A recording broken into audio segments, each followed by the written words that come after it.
Vous écoutez Histoire en héritage, le podcast des généalogistes successoraux de Couto-Rohrig. Épisode 1, Douloureux doublon, par Charlotte Di Bella. Tout commence en 2016 où nous sommes mandatés par un notaire pour retrouver les héritiers de Jasmine, qui est décédée l'année précédente à l'âge de 58 ans. Elle était sous tutelle et majeure, placée à l'aide sociale. Très rapidement, on établit que ses parents sont tous les deux décédés. Ils s'étaient mariés en France dans les années 50.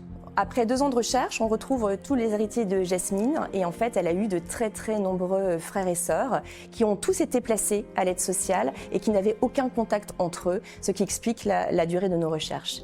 Parmi ces héritiers, il y avait sa sœur Inaya qui malheureusement est décédée, mais elle avait 3 enfants, Aïcha, Mamed et Nadia. Les 2 filles, Aïcha et Nadia, ont été placées à l'âge de quelques mois. Seul Mamed est resté vivre avec sa mère. Dans les questionnaires d'état civil qu'on leur avait adressés à tous les 3, je suis surprise parce qu'Aïcha indique ne pas avoir de frères et sœurs, alors que Mamed et Nadia sont en contact et connaissent l'existence de leur sœur, Aïcha qu'ils nomment, mais sans pouvoir la localiser. Les recherches terminées, nous déposons nos conclusions au notaire et la succession de Jasmine est définitivement réglée. 2 ans plus tard, nous sommes recontactés par un autre notaire pour faire la succession de Aïcha, qui vient de décéder à l'âge de 51 ans. Aïcha souffrait d'intoxication alcoolique chronique et de dépression depuis le règlement de la succession de sa tante Jasmine qui l'avait profondément marquée. Nous ne lui trouvons pas d'enfant. On sait que sa maman est décédée, elle n'a pas de père. Ses héritiers sont donc son frère Mamed et sa sœur Nadia. Quand je les contacte, Mamed me renvoie directement vers Nadia, qui elle est très émue quand elle comprend qu'il s'agit cette fois-ci de la succession de sa sœur. Elle pleure, elle n'arrive pas à parler. Quelques temps plus tard, alors que les premières opérations de liquidation de la succession ont commencé, elle me rappelle. Je pensais qu'elle souhaitait avoir des renseignements sur le patrimoine suite à l'inventaire qui avait été réalisé, mais pas du tout. L'argent ne l'intéressait pas. Elle m'a juste demandé 2 choses. Où est enterrée sa sœur et si elle pouvait récupérer des photos, mais surtout un doudou qui se trouvait sur le lit de sa sœur et qu'elle avait vu sur les photos prises lors de l'inventaire et que je lui avais transmises. Concernant sa première demande, ou savoir où est enterrée sa sœur, donc je sais qu'Aïcha a été placée à l'âge de 6 mois et qu'elle est très proche du fils de sa famille d'accueil, Pierre, son frère de cœur. Je décide donc de l'interroger, mais ce dernier refuse de me donner une quelconque information. Je finis par retrouver le cimetière et là, chose étrange, il n'y a pas de concession au nom d'Aïcha. Je retrouve son lieu d'inhumation sous le nom de sa famille d'accueil, alors même qu'Aïcha n'a pas été adoptée.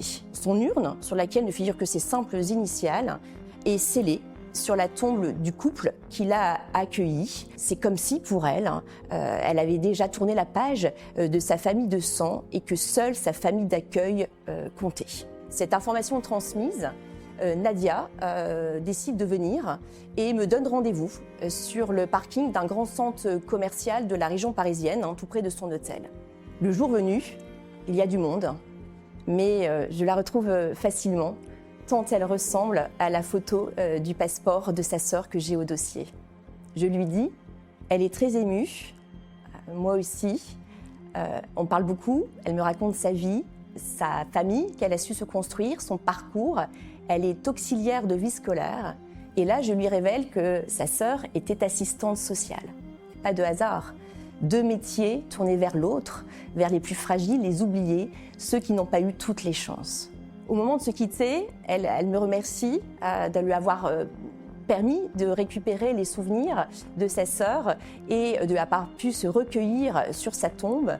Plus qu'un lieu, c'est un lien qu'elle a créé.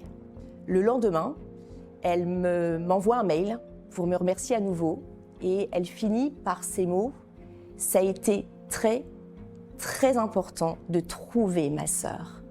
C'est comme si elle avait pu enfin rencontrer sa sœur et apprendre à la connaître, même dans la mort. Quelque temps plus tard, au moment de clôturer le dossier et de lui verser les fonds, Nadia met énormément de temps à nous transmettre son RIB. Pas par négligence, mais tout simplement, c'est pas une part d'héritage qu'elle voulait, mais c'est une part de vie qu'on ne lui avait jamais donnée, même si émotionnellement, ce fut très compliqué pour elle. Elle m'a d'ailleurs rappelé une dernière fois pour me confier que si un jour, elle recevait pour la 3e fois un courrier d'un généalogiste, ce qui n'est pas impossible compte tenu du nombre de ses oncles et tantes, elle refuserait la succession. Tant c'était difficile, affectivement et émotionnellement, de revivre tout ça. À chaque fois, ça la replonge dans son passé compliqué. Elle a trouvé sa sœur, mais elle ne veut plus rouvrir ce vieux livre de famille qu'elle a essayé de fermer. Merci pour votre écoute. La semaine prochaine, découvrez une nouvelle histoire. Tartuffe, par Grégoire Debena. N'hésitez pas à vous abonner, à laisser une note ou un avis. Retrouvez la version vidéo de cet épisode sur la chaîne YouTube de Couteau Rorig.